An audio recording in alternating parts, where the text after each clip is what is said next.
जब हम लोग किसी कंपटीशन की तैयारी करते हैं तो तब हमें एक एक नंबर की अहमियत समझ में आती है। नंबर तो मैं बहुत दूर कहूँगी, पॉइंट्स की भी अहमियत हमको जो है समझ आती है।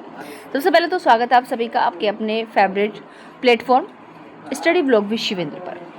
तो आज का हमारा मैटर क्या है, सिविल जूनियर डिवीज़न की वैकेंसीज को लेकर के ही है, जिसमें एक अनुसूचित जाति की जो लड़की थी उसके फाइनल सिलेक्शन जो कट ऑफ थे वो उसे केवल 1.9 अंक पीछे रह गई। लेकिन फिर भी यहाँ पर क्या हुआ, उसको जो है क्वालिफाई नहीं किया गया। मामला जो है स्पेशल पिटिशन के अंतर्गत सुप्रीम कोर्ट पहुंचा। तो सुप्रीम कोर्ट ने यहाँ पर देखिए क्या कहा कि कम से कम जो कमीशन है उसको थोड़ा बहुत जो है कैंडिडेट्स के लिए सहानुभूति पर विचार करना चाहिए, वो भी आपका एससी कैटेगरी के लिए। तो ये देखते हैं पूरा स्टेप बाय स्टेप पूरा मैटर आखिर क्या था। तो देखिए मामला था पंजाब और हरियाणा हाई कोर्ट का, और यहाँ पर सुप्रीम कोर्ट ने देखिए अनुरोध भी किया।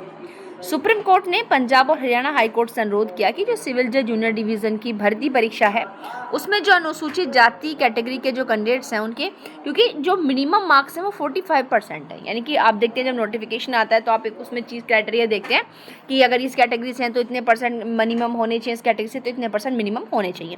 तो यहाँ पर भी क्या था कि 45% न्यूनतम अंकों की ढील देने के अनुरोध पर सहानुभूति पर विचार किया, क्योंकि यहाँ पर अनुसूचित जाति की जो कैटेगरी के लिए सिविल जूनियर डिवीज़न का मिनिमम कट ऑफ था कि इससे नीचे नहीं होने चाहिए, वो आपका 45% था।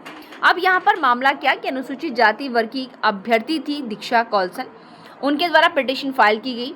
सुनवाई के दौरान सामने आया और उन्होंने जो कहा कि केवल 1.9 अंकों से निर्धारित कट ऑफ से वो पीछे रह गए। कट ऑफ यानी कि 45% न्यूनतम अंकों से वो कितना पीछे रह गई, 1.9 अंकों से वो पीछे रह गई।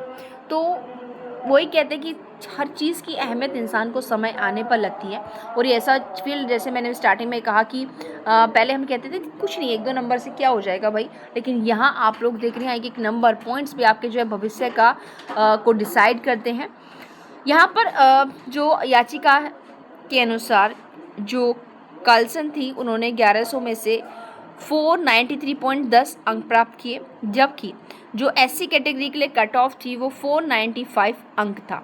उन्होंने यह भी बताया कि एक अंग्रेजी प्रश्न के लिए उन्हें 0 अंक दिए गए थे। देखिए फर्स्ट ऑफ ऑल उन्होंने अपने नंबर खोले, ठीक है, कितने में से उनको मिले, 11 में से 493.10 अंक मिले, जबकि कैसे की कट ऑफ कितने गई थी, 495 अंक गई थी।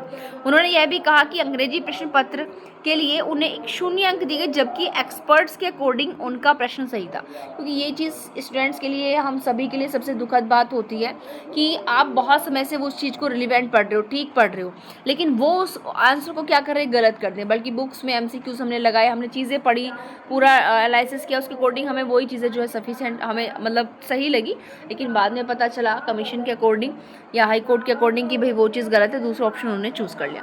तो वो यहाँ पर इनके साथ हुआ। आगे यहाँ पर देखिए इसके बाद सुप्रीम कोर्ट ने क्या रुख किया। इस मामले को सुनने वाले जो बेंच रही वो अध्यक्षता वाली पीठ, जिसमें जस्टिस जयमाल्या बागची, जस्टिस विपुल पंचोली शामिल थे इस बेंच में जो इस मामले की सुनवाई कर रही थी, और उन्होंने कहा कि विज्ञापन की क्लॉज 33 में कोई त्रुटि नहीं पाएगी। ठीक है, हालांकि जब पिटिशनर की ओर से senior advocate Sanjay R Hegde ने बताया कि एससी कैटेगरी श्रेणी में 39 पदों में से केवल 9 ही भरे गए। यहाँ पर मेन बात क्या थी कि यहाँ पर जो एससी की पोस्ट थी वो 39 थी भाई, और केवल कितनी भरी गई, 9। यानी कि यहाँ पर एलिजिबल कैंडिडेट्स के लिए उनको 9 मिले, बाकी पोस्ट खाली है, और 30 पद अभी भी रिक्त हैं। तो जो कोर्ट है उन्होंने पिटिशनर और उनसे ऊपर मेरिट सूची में आने वाले अन्य अभ्यर्थियों को हाईकोर्ट के समक्ष अभ्यावेदन देने की अनुमति दी की। देखिए यहाँ पर कोर्ट ने पिटिशनर को भी और जो उनसे ऊपर मेरिट सूची में आने वाले, भाई हो सकता है कुछ पॉइंट्स से अगर वो रह गए हो कट ऑफ से 495 से, उनको भी हाई कोर्ट के समक्ष जो है अभ्यावेदन देने की अनुमति दी है। और सुप्रीम कोर्ट ने कहा कि यह अभ्यावेदन हाई कोर्ट के प्रशासनिक पक्ष के समक्ष किया जा सकता है, जिसमें एससी श्रेणी के लिए निर्धारित जो 45% न्यूनतम अंक है उसमें ढील देने की मांग की कि भाई आपने जो 45% मिनिमम किया हुआ है इसमें आप जो है ढील दें। ठीक है, आगे भी कुछ बातें इन्होंने यहाँ पर कही, देखते हैं क्या बातें यहाँ पर कही गई हैं। और हाई कोर्ट ने कोर्ट ने हाई कोर्ट से अनुरोध किया, पंजाब और हरियाणा हाई कोर्ट से, कि हम हाई कोर्ट से रिक्वेस्ट करते हैं कि वह इस अभ्यावेदन पर सहानुभूतिपूर्वक विचार करें, भले ही न्यायिक पक्ष में पहले क्या निर्णय लिया गया हो।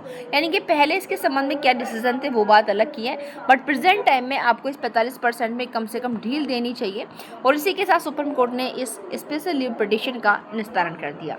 अब आप लोग मुझे कमेंट बॉक्स में कमेंट करके बताएंगे सबसे पहली बात कि स्पेशल लीव पिटीशन का प्रोविजन कॉन्स्टिट्यूशन में कहा है, ये आप लोग मुझे कमेंट बॉक्स में ज़रूर बताएं। दूसरी बात कि क्या इस तरीके से किसी नोटिफिकेशन के अंदर जो मिनिमम कट ऑफ डिसाइड की गई है, क्या उससे नीचे आने वाला जो बच्चा है उसके लिए सहानुभूति ढील देने की बात की भाई ठीक है, आप अगर उसके 1.9 अगर इतना कम बैठ रहे हैं तो आप ठीक है उसको कट ऑफ के अंदर ले लो। क्या यह चीज़ आने वाले, अगर यहाँ पर इस चीज़ को सुप्रीम कोर्ट के डिसीजन के अकॉर्डिंग अलाउ किया जाता है तो क्या आने वाले अगर और भी ऐसे मामले रहते हैं उनमें भी इसको अलाउ किया जाना चाहिए।